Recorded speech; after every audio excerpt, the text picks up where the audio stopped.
Ya, terima kasih. Selamat siang Pak Hidayat, Pak Baby, sejawat saya Dr. Tito dan teman-teman semuanya. Jadi terkait pasien dengan penyakit jantung, jangankan saat masa COVID ini ya, pasien dengan gagal jantung, pasien dengan penyakit jantung koroner, itu rekomendasinya ada salah satunya untuk vaksin. Vaksinnya itu namanya vaksin influenza, bahkan vaksin untuk mencegah penyakit pneumonia. Karena infeksi sendiri itu adalah bisa mencetuskan terjadinya kejadian akut pada penyakit jantung. Misalkan gagal jantung akut, edema paru tuh mungkin orang awam bilangnya seperti paru-paru basah ya. Jadi menyebabkan banjir paru-parunya akibat kegagalan jantung.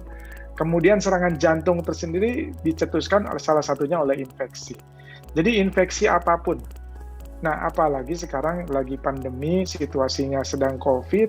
Nah, kondisi individu rentan pasien jantung ini tentunya perlu kita lindungi ya.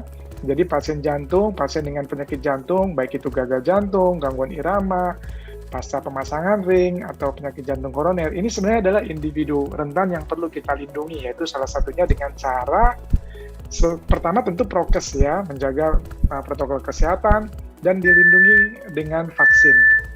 Minimal kalau udah kena, misalkan ya apes-apes kena COVID ya, tapi nggak terlalu berat gitu, itu yang kita harapkan.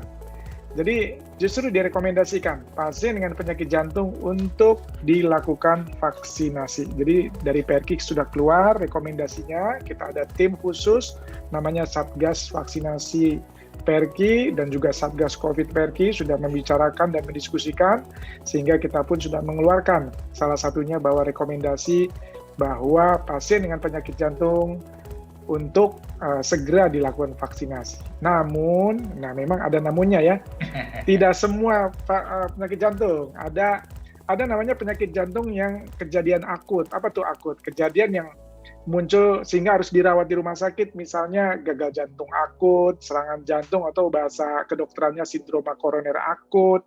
Nah, itu perlu dirawat dulu, lalu kemudian kalau sudah sehat 2 minggu di rumah atau sudah pulang, baru kalau sudah stabil 2 minggu boleh divaksin.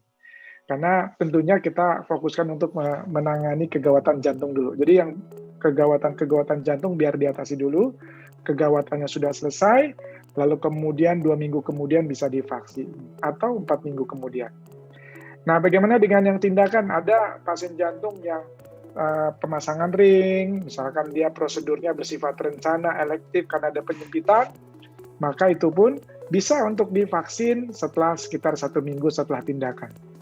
Tapi kalau yang tidak ada keluhan, misalnya ada penyakit jantung koroner, tidak ada keluhan, keluhannya apa saja? Keluhannya sesak nafas, keluhannya berdebar-debar, keluhannya nyeri dada, atau misalkan keluhannya darah biru, ada biru ya, kulitnya biru, maka itu sebaiknya untuk ditunda. Kalau ada keluhan ditunda. Tapi kalau tidak ada keluhan yang saya sampaikan, segera divaksin.